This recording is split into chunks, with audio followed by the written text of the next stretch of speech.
The build-up in this documentary to get you to a certain point, and that point being that for the most part, everything we were taught about Black history was a lie. Everything that I thought about Martin Luther King, everything that I've been told about the Tulsa Massacre, everything I've been told about Black Wall Street, challenged.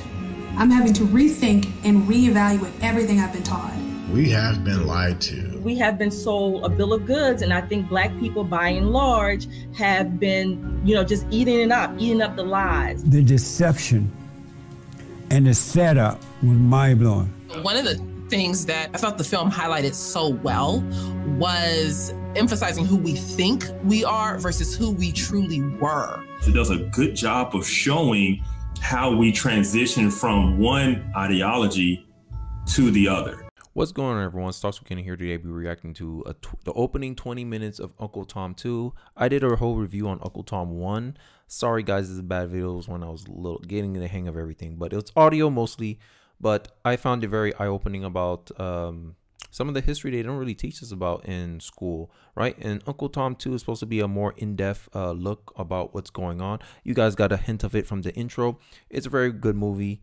I highly recommend it. I haven't seen Uncle Tom 2 yet, but let's check out the first 20 minutes. Let's get into it.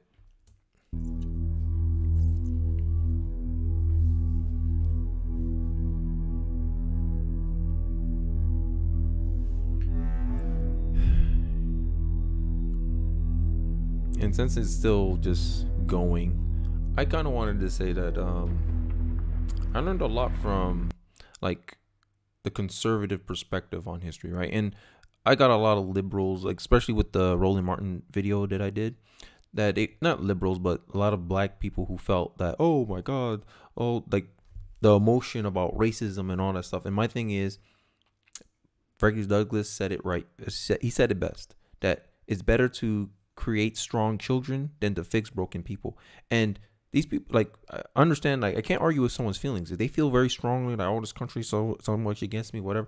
But logically, they can't say that there's any real barriers to stopping them other than themselves, right? A man who believes they can and a man who believes they can't are both usually right. And that's been my whole ethos of what's going on. And I'm testing this theory out with my own life.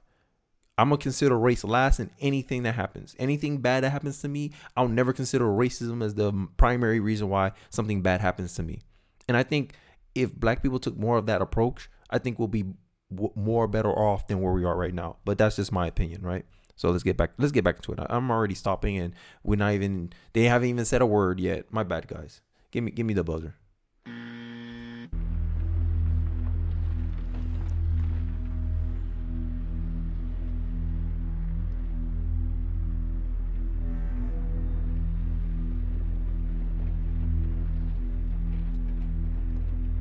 That boy working.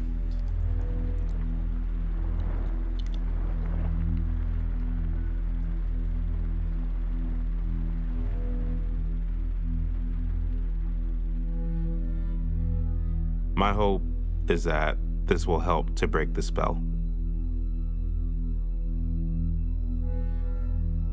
The spell that so many people are under. I think the spell he's talking about is the fact that a lot of black people just, like, if you tell them, oh, racism isn't a big issue in your country, they'll hit you with the objection so fast your head will spin, right? And I think this is the main thing that I think the Black community needs to rethink its assumptions about things, right? When something negative happens to it's like blaming something you can't control, right? Seneca, this is my favorite quote. I love to quote this. You suffer more from imagination than from reality. And I think a lot of Black people need to understand the reality of what they're really suffering from. Yeah, you could say Black have an economic disadvantage. Yeah, I agree with you. Blacks do have an economic disadvantage, but it's not because of racism. That's where I'll disagree with most Black people. Because most of the time I could be like, oh, you didn't get housing not because, oh, you're a Black man and they're discriminating you because you're a Black man. No, it's you have a bad credit score. Statistically, Black people have bad credit. Like it's highly documented. It's highly stated. That's a choice. And people may not like to hear that, but at the end of the day, you can't keep blaming things off of, oh, it's my race, it's my race, it's my race. No, it's you. You're doing things that not setting you up in the best position to own a house. You're seen as a riskier person to lend to. But then they'll go through historical, look at the redlining, look at all this stuff that happened to black folks. Yeah, that happened to them. But is it happening to you right now in 2022? Nope. 2023? Nope. So why are you going to the past when you're not in the past? You're here right now. And that's always been my thing, right? You can't drive looking backwards. You can't. I'm just saying, you know. I don't want to ramble. Let's get back into it. I'm already starting. I ain't even getting a minute into the video. That keeps them angry, makes them bitter, blinds them from the truth, and realize that they are being deceived, that they've been lied to, that we've all been lied to our entire life.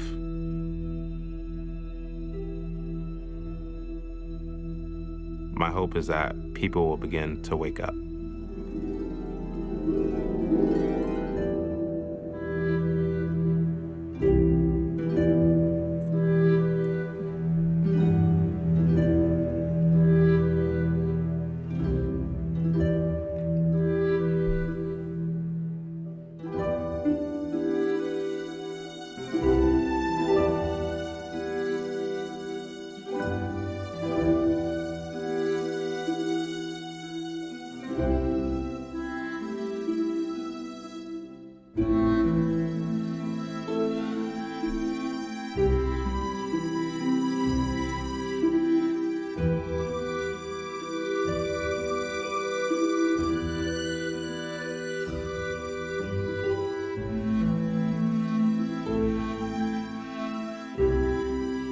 Wow.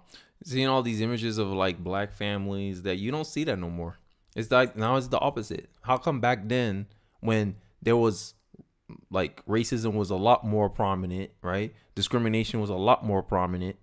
How come we were black people were able to stay together more so than now? It don't make sense to me, right? People want to claim that racism is still a big issue in America. Okay, if racism is still a big issue in America, then why are you putting yourselves in higher risk to get exposed to that?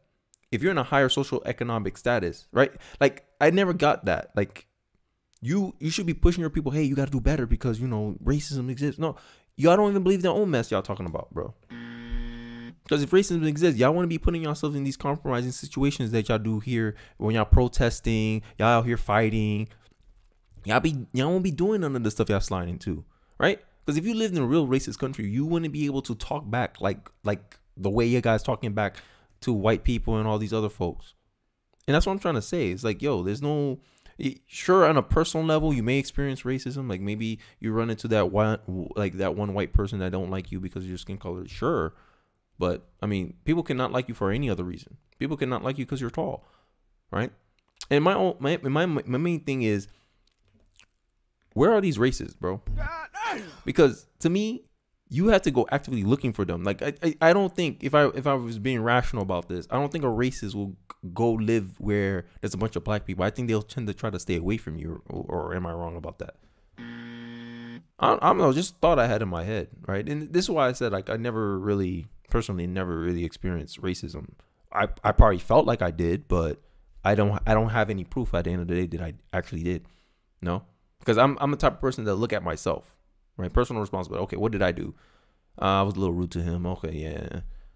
Oh, he pretty much weary. End of the day, humans are pattern recognition creatures, right? If I live in the hood, I'ma know, hey, if a black dude come in my gas station, he might try to steal, because every guy that came in to try to steal happened to be black, or I recognize the dude from the camera. Like all these situations is just pattern recognition, and then people mistaking pattern recognition for racism.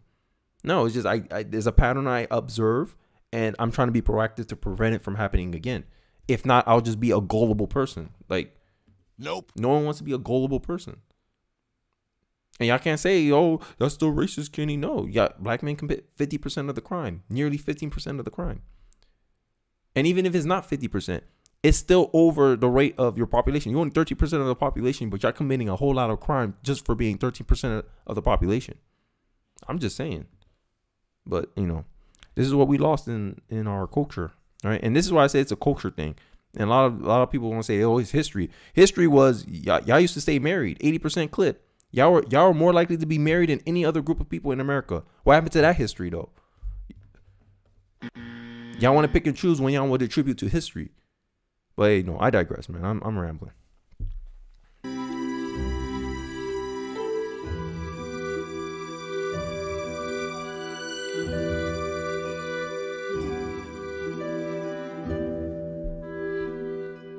If you care to think at all, it's very clear that something is going on here. There's something to this, man.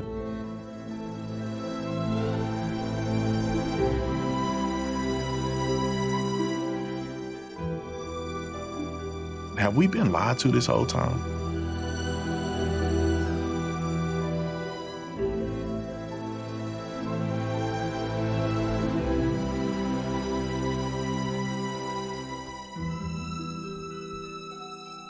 Fried chicken.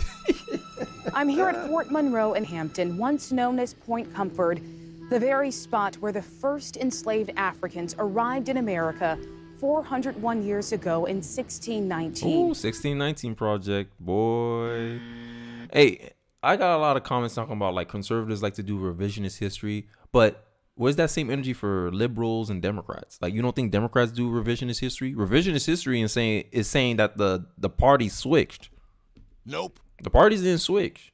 The black vote switched their vote, sure. You can say the black voters switched parties, sure. But you can't say the Democratic Party switched. No, that's a big lie. That's a revisionist history, right? But I never see that get called out on their side. But when we have our interpretation of history, when we try to show our receipts for why America is not the way y'all claim it to be, we get a bunch of nope. And how dare you for challenging the popular or the establishment opinion about history. Well, hey, look, man, let's get into it.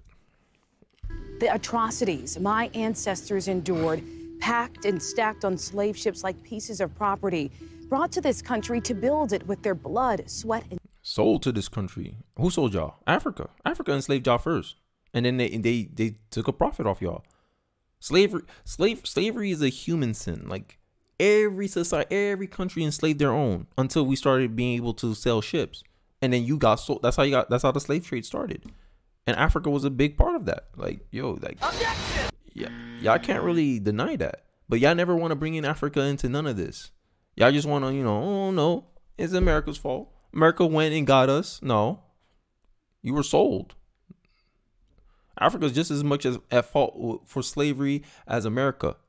But, my theory is they know they can't get anything from Africa. That's why they focus so much on the United States. But, hey, that's just my thoughts. and tears. Psychiatrists say trauma like that can affect a people for generations. Oh my God. Oh my God. That sad little, oh my God. Y'all got a little girl going out here thinking that the country is out to get her.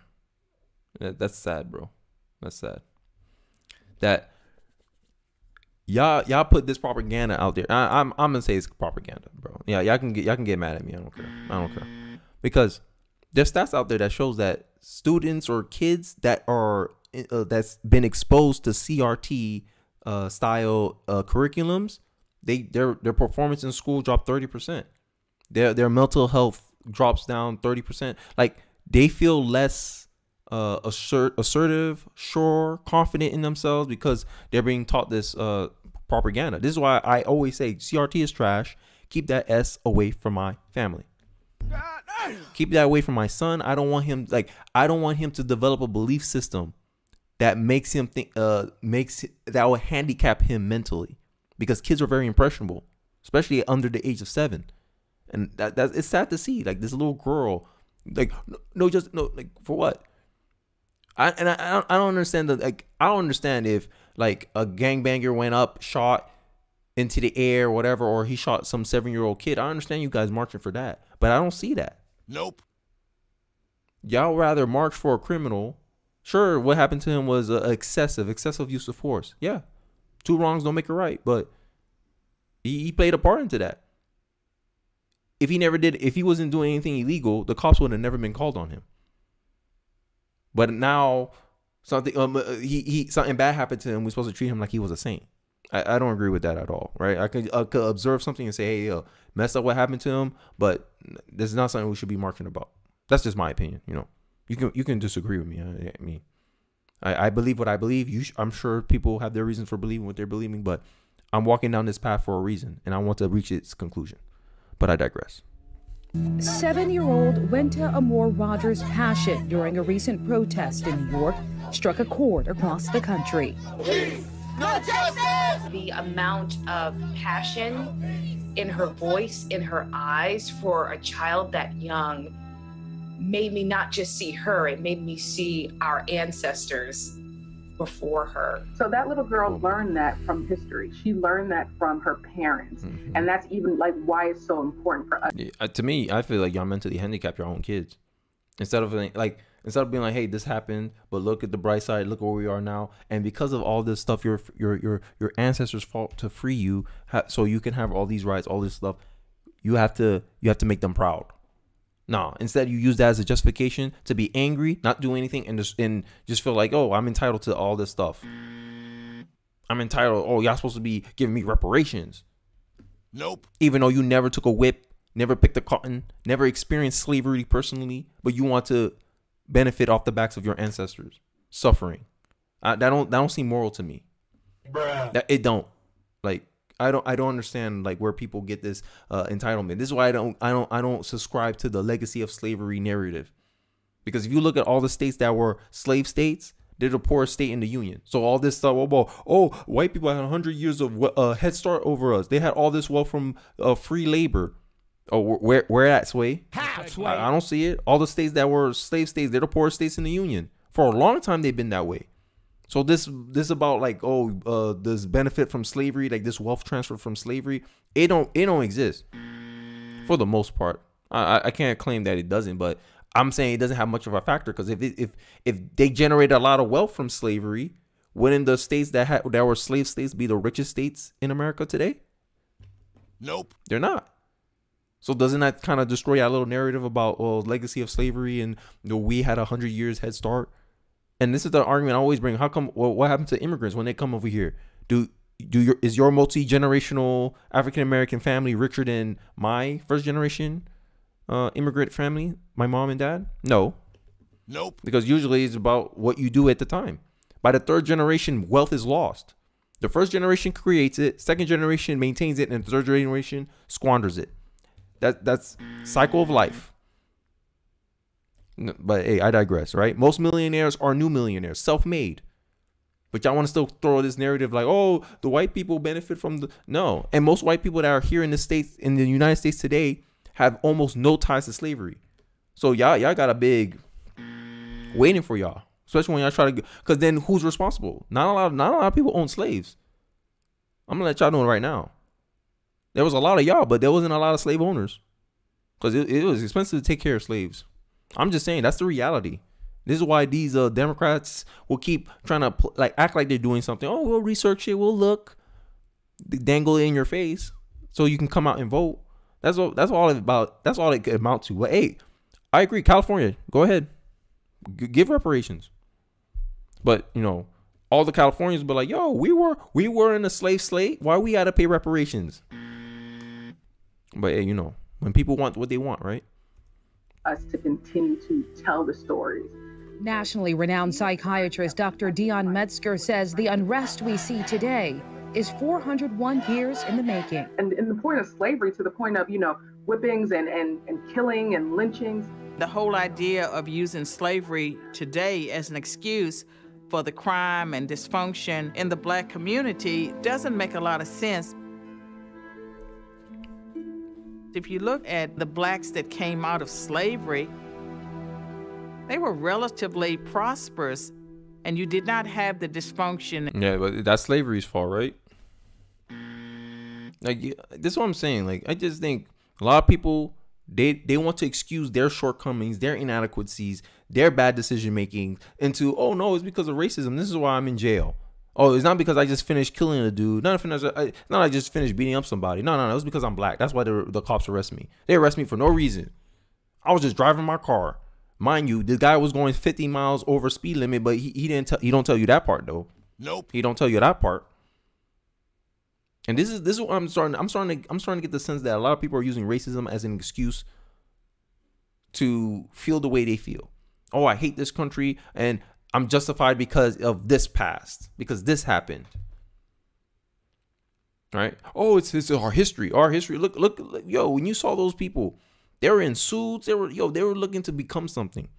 They were looking, hey, we have the freedom now. We're gonna make the most of it.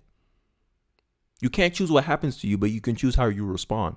At the end of the day, the response is always yours. No matter what happened, no matter what policies Democrats pass. When they passed that the Great Society Act, the women could have chose not to take those government subsidies. But hey, they fell into temptation, and look what we're in the situation where we are now. But hey, man, let's get back into it. And crime that you see taking place today, Black people are constantly being told that because of slavery, because of systemic racism, that their anger and their bitterness and their rage is justified. Yep. It's misplaced in my view. Is it possible that as Black people, we are experiencing a PTSD from what they went through 401 years ago? God. Absolutely. Absolutely. Just because we didn't experiencing it, us learning about the history or even from family stories, it's the same thing. That does not make a lot of sense, given that Blacks coming out of slavery had lives that were more functional. The functionality of Black lives at the turn of the century was because Blacks were deeply religious people. They adhered to strong Judeo-Christian values and principles. And to the extent that they get further and further away from those principles, I think that you see more dysfunction in Black community. Hey, she got a point. Hey, she got a point. She got a point. The more liberal the Black community became, the more dysfunctional it became, right? When the Black vote switched, right? Martin Luther King was an independent, right? But when he decided, oh, we're gonna go Democrat, right, with the civil rights movement or whatever, the single motherhood rate was 27%. And they start taking from the Democratic policies. Okay, they got this, they got whatever, right? Even though majority of the civil rights laws were passed with Republicans as the majority vote, but we ain't gonna get into that, right? The policies, the intent was there. Oh, we want to help the impoverished single moms. But what was the result? You incentivize single motherhood. You incentivize the woman to, hey, be dependent on the government instead of being married to your man. Right? But, oh, no, it's racism. Oh, stupid me, huh? It was racism. My fault. It was racism. Racism made the Black woman do it. That's what we're going to go with. Like, come on, guys. I don't know, bro. Like, I don't suffer from imagination, man. Y'all got to give me the reality. Not your interpretation, not your, oh, this is what I think, this is how I feel. No. Y'all want to say it's history. No, it's culture. The culture changed, so did the people. Because culture influenced people too. But hey, I digress, right? It's the legacy of slavery. That's why all the bad things that ever happened to Black people, that's the reason. That's the core issue. Something they can never fix. Yeah, I'm starting to think Black people think they're perfect. Y'all perfect. Y'all, there's no flaws. There's no other reason you're in the situation you're in. Nope. Really? None? Nope. So Black people are just perfect. Oh, it's just the government kept getting in their way, right? But then they vote for politicians that want to expand the government. If they can feed you, they can starve you, right? I don't get it. Because if America was a racist country, I wouldn't want the government to have more power. That's a big nope for me. That's why I'm a Republican. That's why I would vote Republican. Yo, I want the government smaller. I don't want it to have more power. So then they can enact slavery all over again. Like that's where my mind goes. But Black people be like, oh, there's both sides. You damned if you do, damned if you don't.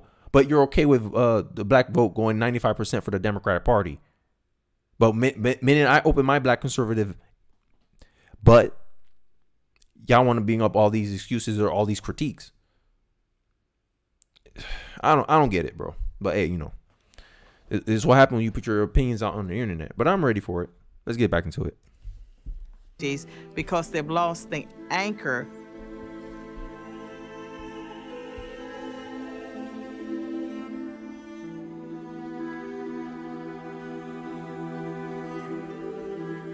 Church was the central point. It was the center point of social gathering, culture, religious activity, everything.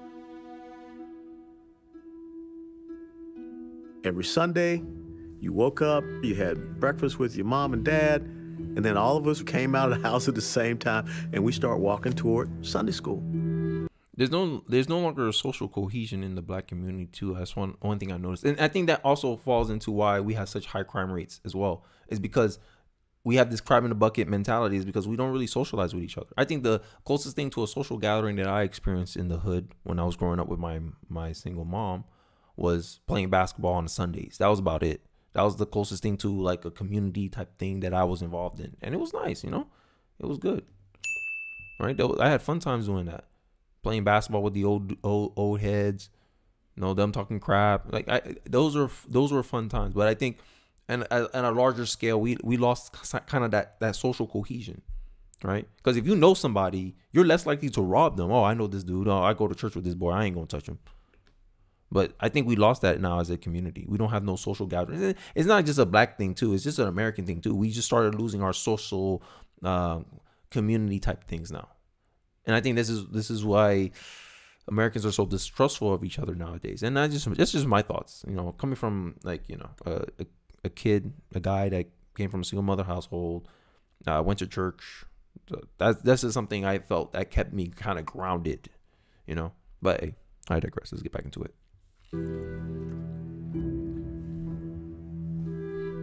Even if you couldn't sing, you're going to be in the youth choir. Oh no, I hated youth choir. And then Wednesday, you would go to youth Bible study. Oh, no. And then the summer, you go to church retreat camp. I remember those days. Those were just expected things. And that formed a fundamental basis of the black community. It was that sense of right and wrong. It was that sense of morality. It was that sense of discipline that we had.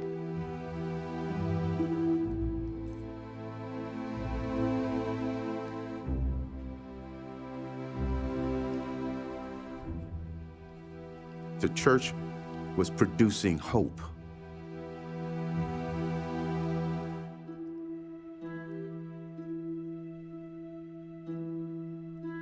It produced within the community a stability of purpose.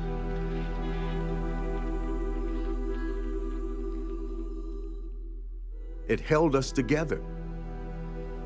Families were strong. Dad was there. Mom was there. The children were growing up under the influence of a two-parent home. Mm-hmm. That all changed. It's not because of racism. It's not. My dog. Hey. Bruh. I don't know why I just laughed, but you know, I like hearing like older people's perspective because they actually lived it, you know? I never experienced what Jesse Lee Peterson experienced with him and Jesse Lee Jackson, I believe his name was. I never was around those times, those Black Panther days, whatever. I wasn't around there. So I always found enjoyment listening to people older than me because I love hearing their experiences. And I think that's why a lot of people say I'm wise for my age because I'm only 26 years old. I'm very far in life right now. Like I'm very far ahead for most of my peers. I'm already married, right? It's unconscionable to say that a 26-year-old black man is married. Like that's like nope. That to a lot of black women that don't make sense. They get married that young, right? But that's because of I have different values than majority of the black community, right? I'm just saying like this used to be the norm in the black community. Maybe I don't know. Like, end of the day, I'm a young kid. I'm learning just as much as you guys are. But I'm just showing you what I'm digesting, what kind of information I'm disseminating. And I'm giving you like my analysis or my thoughts or my opinions on it. And I hope you guys find it insightful. And let's get back into the video. Jesse Lee Pearson. Not because of police brutality. It's not because of slavery. It's not because of Jim Crow. It's not because of white supremacists and white privilege and all that crap they're telling you now. It's because of lack of character. This the gutter right here. You feel me? Niggas die for this shit. Niggas die jail for this shit. Black culture, right? This is what's cool. Ain't cool going to church. Ain't cool to go to church. It's cool to be on the block, smoking a blunt. Like, come on. Like, whatever you encourage, is positive reinforcement. Look it up. It's positive. It's a psychology term. Whatever you positively enforce or reward, you're gonna get more of that. If you make it cool, oh, it's cool to be the gangbanger, the thug, the this, the that, the athlete, and you make it, oh, you shun, oh, you're nerdy, oh, you smart, oh, you know how to read, oh, you know how to speak proper English. Nope.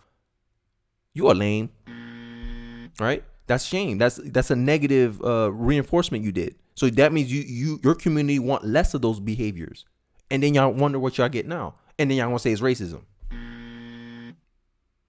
End of the day, my argument is the black community needs to focus on itself first. What it's doing first.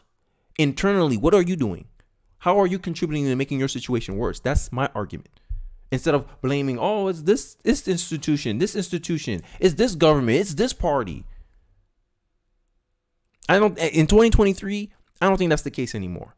There's a study that they did in the 1970s. They're saying, hey, what contributes to the failure in the black community? A lot of black kids in the 1970s, sure, they believe racism was a primary factor, but they said a bigger factor was the inability to take advantage of opportunities.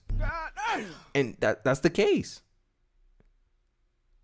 I mean, 1970s. So is America more racist now than it was in the 1970s? Nope. It's not. Interracial marriage is going up through the roof right now. So you can't say, oh, America is necessarily more racist. So what's stopping y'all? Why y'all still poor? What's going on? And I'm saying it's us. It's our internal decision making as a community. We are our own worst enemy. And that's a fact.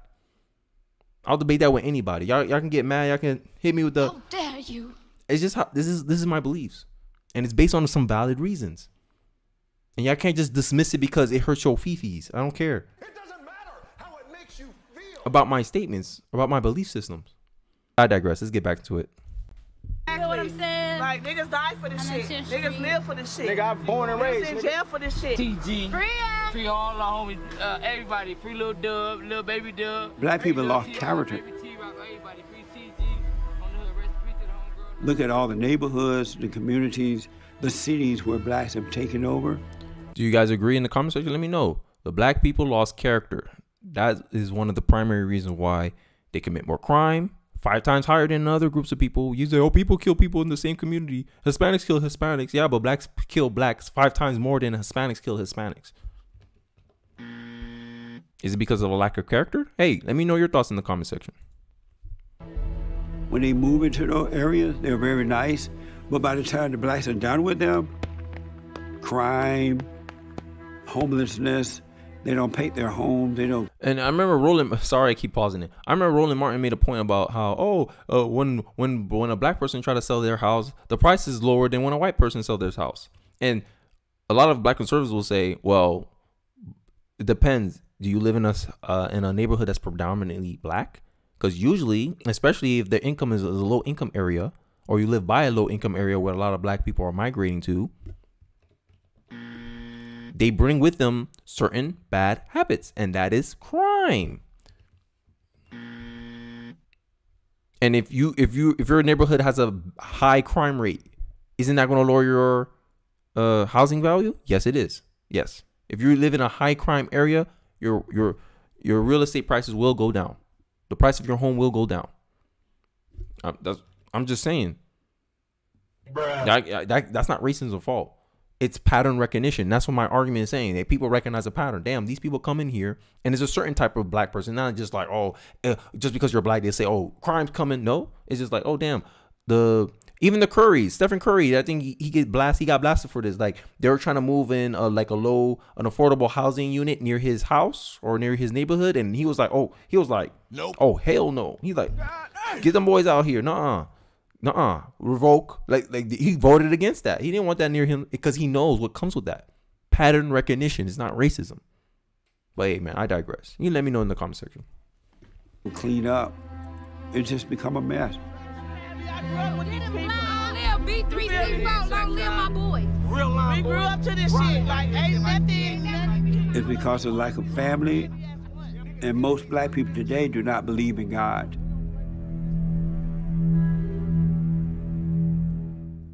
They believe about him, but they don't believe in him. It wasn't that way when I was growing up, but it's that way today. Damn. Honestly, if I see my son smoking something at that young, he might get the beating of his life. I'm just telling you on right now.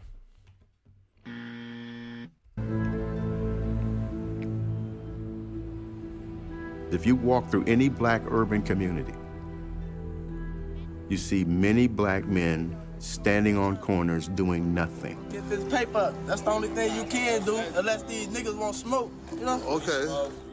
Young, middle-aged, and old. Because they're operating under a definition that is different from what God has defined for them as their role as men. We go to other spots, fuck niggas up, beat niggas up, come through this motherfucker, you gonna die. You gonna die. You can't even come to the store and get no motherfucking bottle, you gonna get robbed and killed. Right. You know what I'm saying? What kind of mentality is that? Look, my wife's Hispanic. When I go near her neighborhood, it ain't like that. She come to mine, she like, nope. Bro, it ain't as bad as what, like, it ain't bad. Like, my neighborhood ain't bad as this. Like, I don't see a lot. I see a couple, like, I see like one dude on my block, like, just likes to hang around there by my old childhood home. That's it. But look how they talk. That's not someone that's not your brother that he's talking about. He's like, nah, you a N-word. Oh, you just a. I'll take care of you. You do anything, boom. There's no respect for black life in the black community. This is why I say Black Lives Don't Matter. And this is why I say Black Lives Matter is a farce. I agree with Candace Owens on that. Is that look how y'all treat each other. Black man, you can kill a black man over some shoes, some Jordans, because you think his life is worthless. You think a pair of Jordans is worth more than a black man's life, bruh. I like consistency. If Black Lives Matter, then you should be marching, protesting the same way when these gang members take another black life. But y'all don't do it. Nope. I'm just saying, bro. Let's get back into it. That's why niggas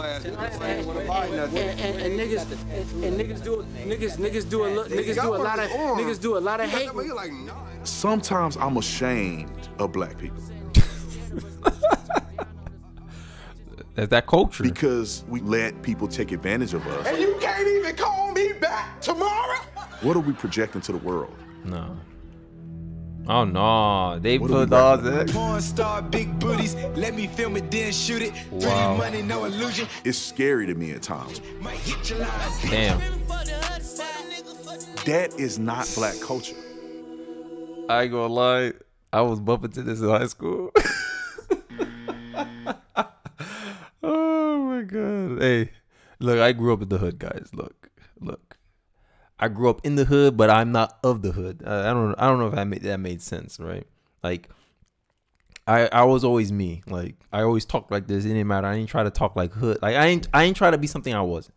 My mom always taught me, hey, I brung you to this country for a reason. Not brung me, but you were born in this country, and she told me this is a great opportunity and try to take advantage of it. And my mom didn't want me learning English like how the African Americans, as my mom would put it, talk. She said, nah. She said, you live in a country where it's English. And if you don't know how to talk proper English, you're going to limit your opportunities. That's what my mom told me. Bruh. My mom was dropping bars. Now she a Democrat. I don't know, bro. I'm not saying her advice changed, but when my mom was a conservative, when my mom was voting Republican, when she was voting for George Bush, she was making sense back then. What?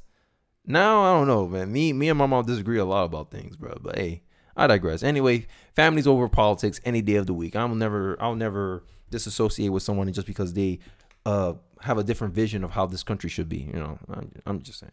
But let's get back into it. That's a facade.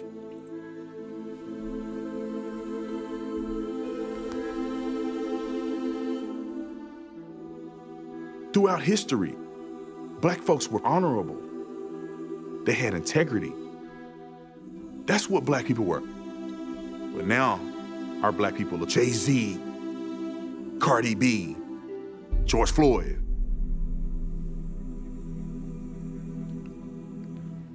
We like to deify our idols. Now that's after we've burned down our own stores. I'm just saying, counterproductive. After we've destroyed our own neighborhoods. And then them doing this, they don't see their actions is what's causing these businesses not to invest in the black community, but they will claim, oh, it's racism. It's because we're black. That's why y'all want to put y'all businesses in here. Nope. No, it's because y'all destroyed the last businesses that was there. That's why. Bruh. Like, come on, no accountability. Like, it's like they can't see in front of them what they're doing. I'm destroying all these businesses. In my head, I'll be like, if I go out here and destroy all these businesses, I shouldn't expect no new businesses that want to take a chance with their business to come move into my neighborhood. That's how I would think when I do something. But these people, they just be like, oh, no, you're supposed to come in here. You're supposed to trust us that we won't do it again. Nope. Nah. Some people put their whole life savings into starting their small businesses. And then you think you want them to risk their life savings on you not destroying their business when you already showed that you destroyed businesses before? Bro. Bruh. You reactive. When you're reactive, you act on emotion. You do dumb stuff like this. It satisfies you in the short term. You feel good about letting out your anger in the short term, but in the long term, you hurt yourself and your community. I don't know, man. I have a lot of thoughts today. I'm sorry, guys. It's gonna be a long video. I'm just telling you. After we rob our own local businesses, after there are no more sneakers to steal, then we'll paint murals on the wall.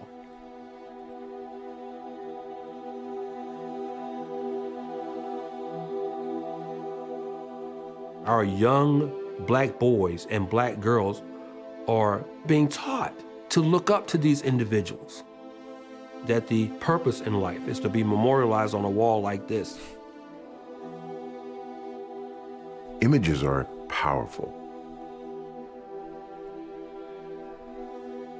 You look on churches, powerful images of saints and figures from the Bible, and the goal to communicate the meta-narrative of Scripture, who we are, why we're here, what's wrong with the world, and how can what is wrong be made right.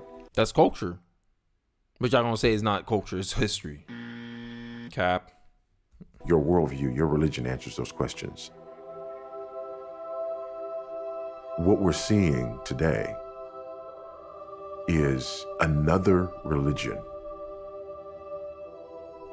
communicating another meta-narrative and another worldview. Be reactionary, be revolutionary. It's Marxism in a sense, right? This is why they hate religion so much, because religion kind of makes you look at yourself and be like, hey, I shouldn't react in a way that will make the situation worse, right? But these people, they want reaction. They want a revolution. They want to destroy the system. And anything that justifies them destroying the system, they'll use it. Oh, you killed a black man? It don't matter if he committed a crime and you were just trying to subdue him. It don't matter if your life was at risk because of what this black man doing. You have no reason to be killing that black man. It's ignore accountability. It's just like the fact that it don't matter. One of my own just died. That's justification to go out and riot. Even with the Tyree Nichols situation, 5 black men pounded him to death. Y'all still running around, oh, it was white supremacy. White man nowhere in sight. I think he was in the beginning, but then he wasn't the one who did the actual beatdown. And y'all won't use that as in there. Oh, it's because they knew they could get away with it with the black man. And I showed you a video. He's resisting arrest.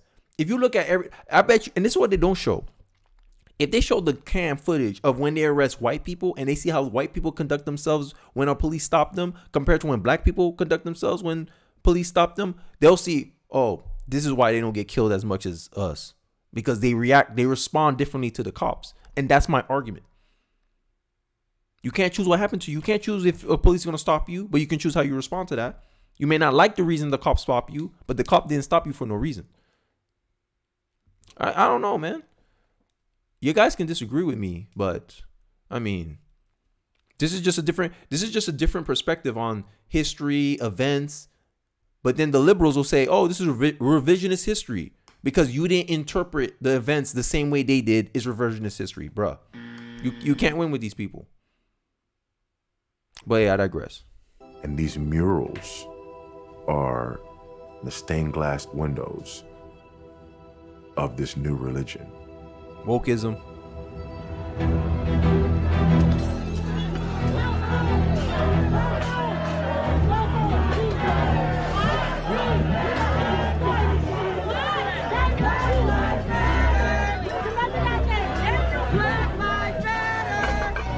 Mostly white people. Mostly white people.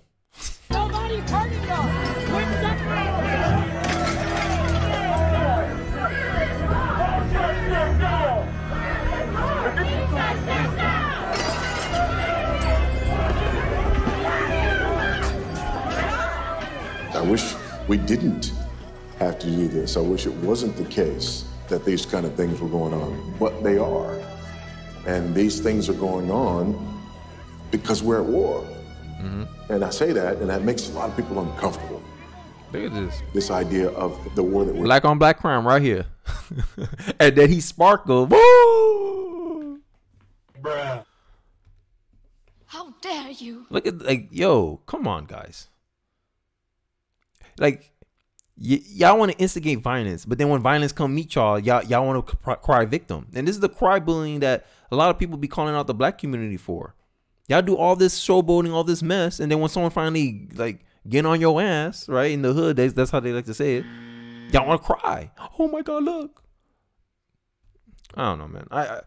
I just think this protesting, all this stuff could have been more productive, channeling that energy towards something else. That's all I'm saying.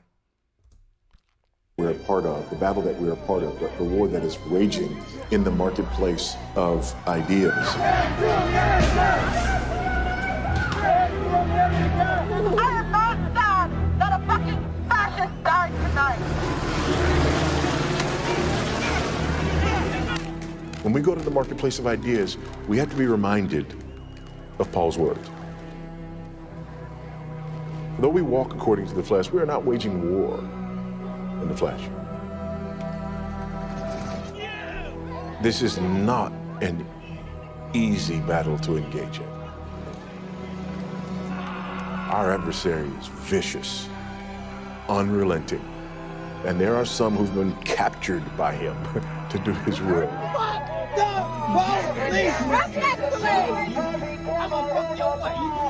But remember this, we walk in the flesh, we're not waging war according to the flesh. We're not at war with people. In Ephesians 6, he makes it clear, this war is with principalities and powers, not with people. This is a spiritual battle. This is spiritual warfare.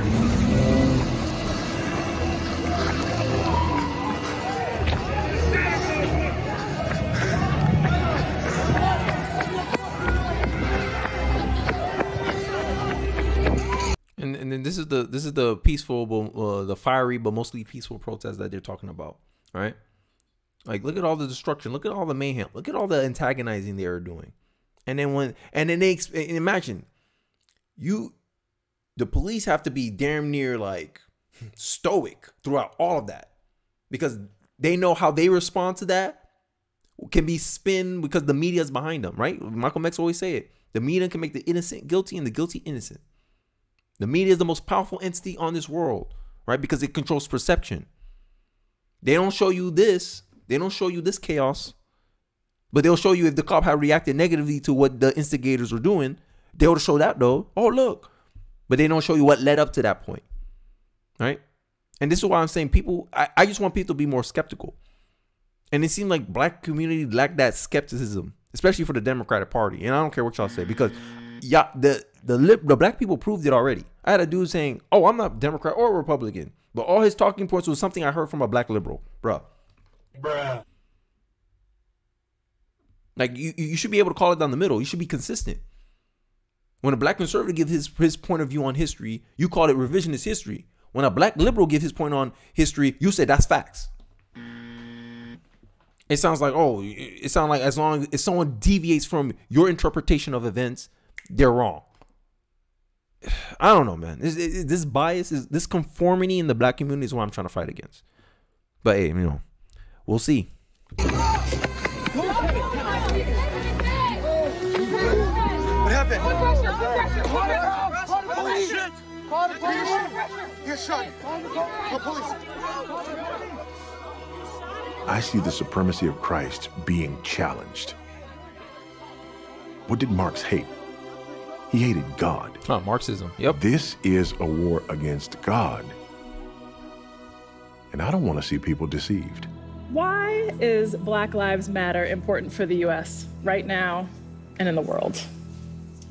Black Lives Matter is our call to action. He was concerned that there's a lack of ideological direction in Black Lives Matter. Bunch of women leaning it too.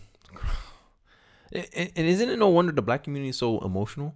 Because I think I was my most emotional as a kid is because I seen how my mom reacted to things. When things didn't go her way, I saw how she reacted, and then I mimicked that stuff. And now, as a boy, you can't mimic emotion like a woman, because you get into fights. Like, people will actually go and I used to get my butt whooped, bruh, because of how I reacted.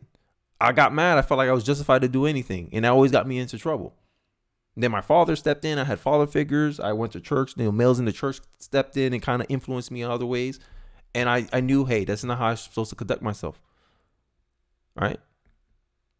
But, when you're in a community raised by a 76% single mom, right? And she's the only influence and parental figure you see in your life, right? And you have a limited contact with your father, you tend to pick up more traits of the parent you're mostly around, right? If you're in a two-parent household, your perspective will be mostly balanced, right? Or you start mirroring look, you do what daddy do, you don't do what mommy do, right? You start learning how to mirror who you're supposed to do. But when the person is the only parental figure in your life, it's hard not to do that. So, but I don't know. I think the lack of masculinity is the primary reason why the black community is where it's at right now. And actually America in general. Because if you go in public schools, there's not a lot of male teachers. And male teachers, I went to a private school. I love all the male teachers I had, bro. They used to instill structure. They used to hold us accountable. They used to challenge us to be better. You got an 88, Kenny? Oh, you smarter than that. Go for a 97. Like, they would encourage, like, they would challenge you. They would push you. This is not good enough. You barely passed this test, Kenny. I know you're capable of more. Like, they'll push you, right? And with the female teachers, they have their strengths too. Like, they're more catering. They're more, you pass, I don't know. Something about a male influence, it challenges you to be better. I don't know why. I don't know if it's the way the tough love or how they just try to direct you to be to be something more. While the women tend to make you comfortable where you're at. And that's the sense I get. It's just my opinion. You guys can let me know in the comment section. I know this is a long video, but thanks for watching till now. Let's continue. We actually do have an ideological frame. Myself and Alicia in particular are trained organizers. We are trained Marxists. Communism. Communism begins with this German named Karl Marx. 100 years ago, he created the theory of communism one of his books. The Communist Manifesto. I'm reading a book right now called The Naked Communist. I think Gothix recommended that book. I peeked at her reading list and I picked it up. I'll probably leave a link in the description if you guys want the book, but it's a good read, bro. Like, if you want to understand Marxism, communist, that's the book for you guys. But let's get back to If you have the founders of Black Lives Matter saying that they're trained Marxists, how does Marxism relate to the black community? If you're talking about a community that is deeply rooted in the Judeo-Christian faith heritage, then how do you make that connection? This is the book, an official copy printed in Moscow, which explains that communism is based on two main ideas: that all religion is bad and that all private property is bad. Therefore, Marx said, religion must be destroyed. It was Karl Marx who says, my goal in life is to dethrone God and to destroy capitalism. his thinking and his writing concentrated on relationships of power.